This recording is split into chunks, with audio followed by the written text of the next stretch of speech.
Conversations from the Zoom Room. All right, greetings, Bill here. Hope you're doing well. We have a fantastic new episode of Conversations from the Zoom Room for you today, featuring David Friedfeld, CEO of Clearvision Optical. David talks about why leadership matters, working from home, how consumers and retailers are faring as they reopen. He also talks about how COVID is going to forever change the rep and customer relationship. And last but not least, his background is the coolest. Enjoy this episode of Conversations from the Zoom Room. But yeah, it's nice to see you guys, and I guess it's welcome to the Zoom Room. That's right. We're happy to have you, and looking forward to having this conversation and learning a little bit about what you've been going through for the last couple of months. You know, it's been a wild ride for everyone, and I'd love to get your experiences around it.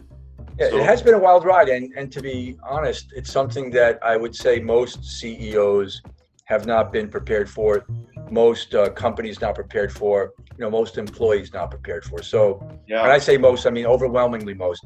We had a disaster recovery plan, which we dust off every couple of years, but nothing could have imagined what's happened here in what is now, I guess, week 10, if I remember correctly. So I'm curious to know, when it hit, you guys are, obviously operating and doing a good job out of it, but what was kind of the conversations that you were having with your leadership team and the rest of the, the company? I probably like other people look at this in a little bit of phases. So phase one was that let's react to what the situation is. And I would say took us about 15 days. We're in phase two now, which is, okay, we're working remotely. We're doing everything we normally do. It's set up nicely.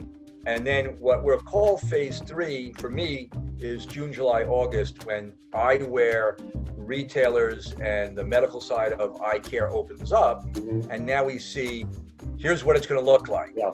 I say that because if anything changes, bigger clusters, bigger hotspots, second wave, that's all something we don't know yet. But as eyewear and eye care returns in June, July, and August, we'll have a very good idea of what it looks like. For me, that's phase three. Mm-hmm. Phase four is going to be after we get a feeling of what it looks like. And right now, we're not even yet, from a Clearvision standpoint, we're not yet in phase three, where everyone's kind of open.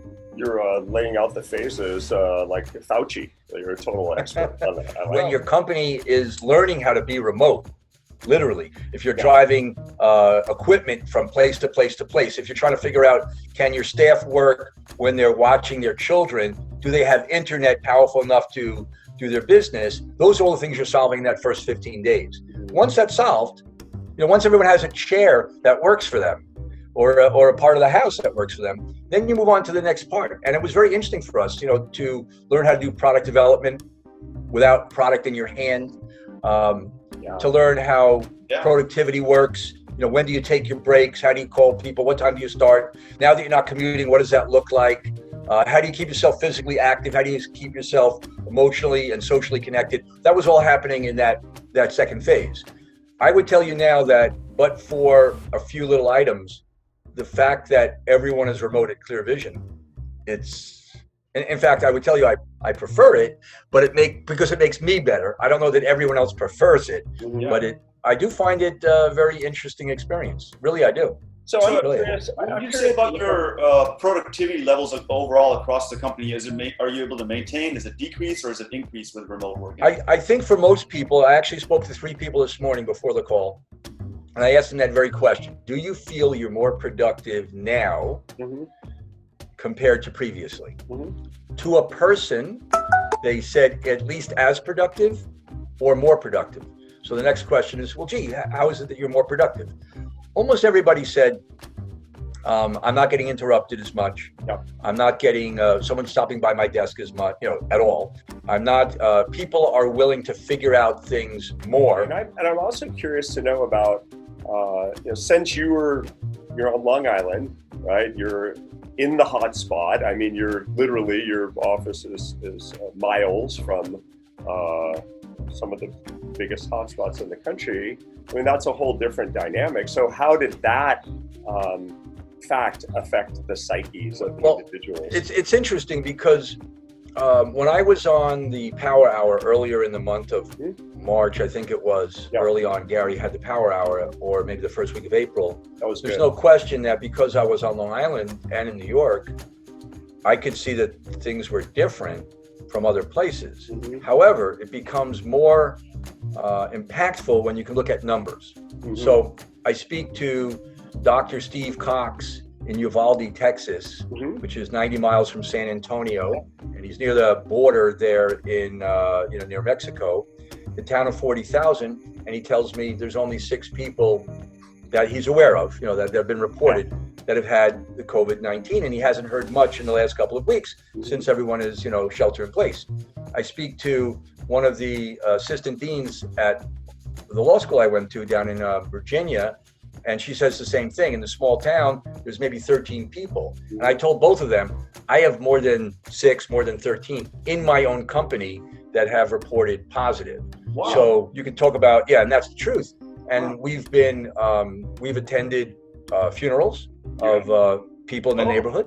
We know there's a certain percentage of people that will succumb to the disease over a period of time, and that becomes just a number. It's 100,000 now, it becomes 200,000 in the future. But it's different when it's one of the guys, seriously, that it's one of the guys that you grew up with in this town, and your friends are friends with his kids, and now after the funeral, that kid who's now 32 is having dinner with you, talking about how it was with his dad. Totally. It becomes very real. And I think that's the part that many people that don't have that experience can't relate to. So I think in the New York area and some other areas that are, New Jersey, Connecticut, some others, New Orleans, Detroit, where there's high clusters, people see that very quickly. My concern is that this is like a balance between the economy and public health. I mean, this is it's very real. Thanks for sharing that. I'm super sorry for the pain, and the grief associated with that. That must be really difficult. So I'm curious to know, as the country reopens, right, and you see all of these people out, right, and about. My niece was sending me videos yesterday from Brooklyn, and she was cruising around, and there's a fair amount of people out, right, and we're out here in Southern California. There's people on the beach, people at restaurants. I mean, I went by one restaurant yesterday as I was out riding my bike, and it was packed. The place was packed. There's no way they were observing distancing. So I'm just curious about your opinion on what's going to happen as a result of things opening. Yeah, I think, this again, there's so much, there's a lot of opinion out there as to how things will happen. My personal belief is that, in many cases, businesses which are being required to act a certain way, by either guideline or regulation, temporary as it is, businesses are going to set the tone for many places and how we act. That's number one. Sure. Number two, consumers will also start to set the tone. So let's use the example one. Costco is a great example of a company that reacted very quickly, very accurately first, and continues to do so in a very positive way. So, masks are required, 6-foot distances required, so forth and so on. You can line up outside Costco very early. They had people lining up 6 feet apart. I went to pick up some wine over the weekend. You're outside, they're registering how many people go in, how many go out, etc. So that's standard. Those are businesses impacting behavior. Now, consumers will also do it. Consumers will say, do I want to go somewhere? So when you do consumer survey, will you want to get on a plane and travel? The answer overwhelmingly right now, 2/3 say, no, I'm not. Even if I was capable or wanted to do it tomorrow, 2/3 of the people say, I don't want to get on a plane. You'll find more people saying, I will cancel vacation. More people will say, I'm going to cook at home. So the consumer is also part of this. There's at least 30 or 40% that I've read for eyewear, say, for example, or eye care, that say, I prefer to wait another month or two before I go back in. And then there's other people say, no, I'm happy to go back in tomorrow. So the consumer will also dictate what happens. And again, personally, I do believe, based on the fear that some people have of, what's going to happen in society, it will change the way that people work long term, and it may even change the way that businesses are going to react. I've got a question for you, David, about our business in general. Like we work in a very unique industry. It's that intersection of healthcare and retail, which frankly I don't see in any other industry. So it presents lots of opportunities and lots of challenges also.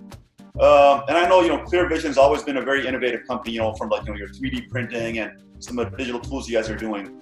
Now, classically, a frame company, and correct me if I'm wrong, is you've got a sales force of people going out reps, with physical inventory and selling into retail locations. How's that impacting, and what are you guys going to do, to mitigate that going forward? Or are you going to make any changes at all? Primarily, what we've seen is there are some retailers that would say, please conduct this sale the way we're doing it, via some type of video remote. There's others that have said, we'd like you to come in, but we're going to change the rules of engagement a little bit. Great. And then there's some that have actually said, we don't even need the video. We're going to work on some type of AI, we're going to give you some data, and then you should be able to fulfill our inventory needs accordingly. So we believe that there will be different ways of fulfilling inventory going forward. We've also heard from a lot of other frame companies, not only Clearvision. That means not only Clearvision believes this, but many frame companies are trying to figure out, how do we impact our customer a little bit less with the touching of inventory. So, it used to be that maybe the average retailer might have, between 450 and 800 pieces on the board. Some people might have less, some people would have more. But that inventory was touched by a lot of people, touched by sales reps, touched by dispensers, touched by consumers. Now, every time it's touched, clearly there's a potential for a virus to spread. And not only the virus we're talking about now, but many other viruses. And that's why I think this is a long-term deal, because it's really brought up, hey, there's a lot of things that get spread a certain way, which is on surfaces.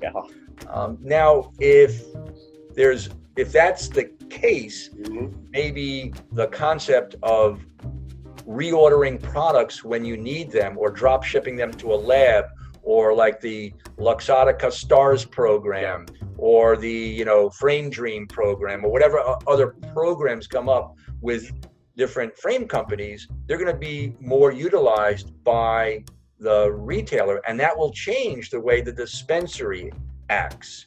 I also think that there's going to be more people might look to do more in-office edging, because now that profitability will become very, very important, and service will become very, very important. It always was important, but this elevates things very, very quickly.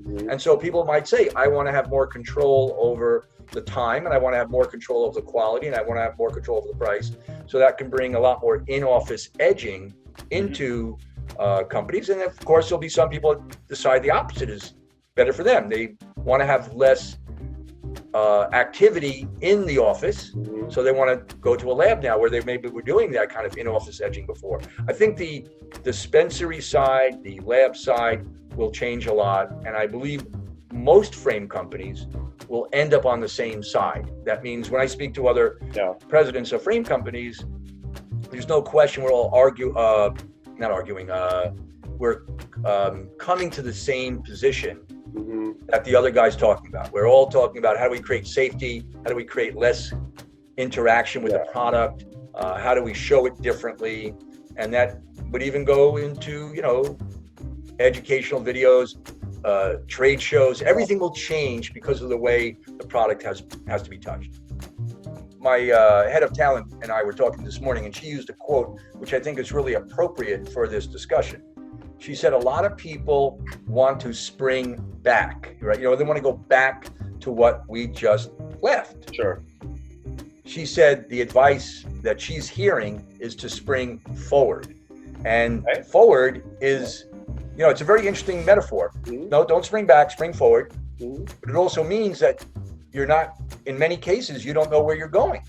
I felt those first 3 weeks, Bill, I swear, I felt I was going down a steep ride with no lights, not knowing where I was going, not knowing where it was going to end. Yeah. And I just was on for the ride. I was holding on like a toboggan sled.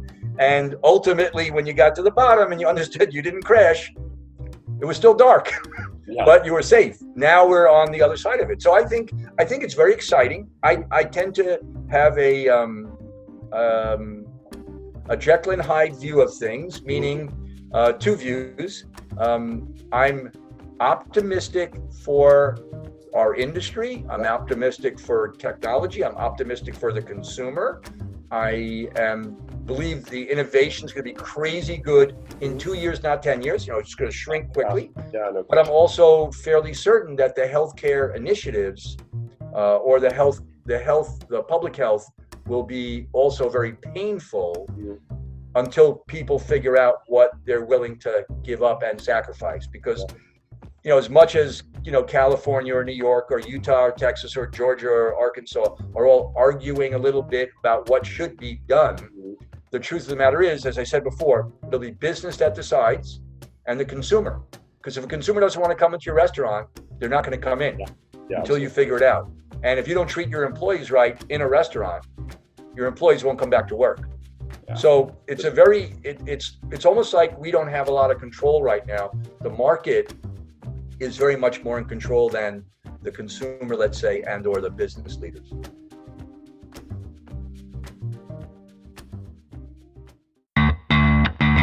Conversations from the Zoom Room.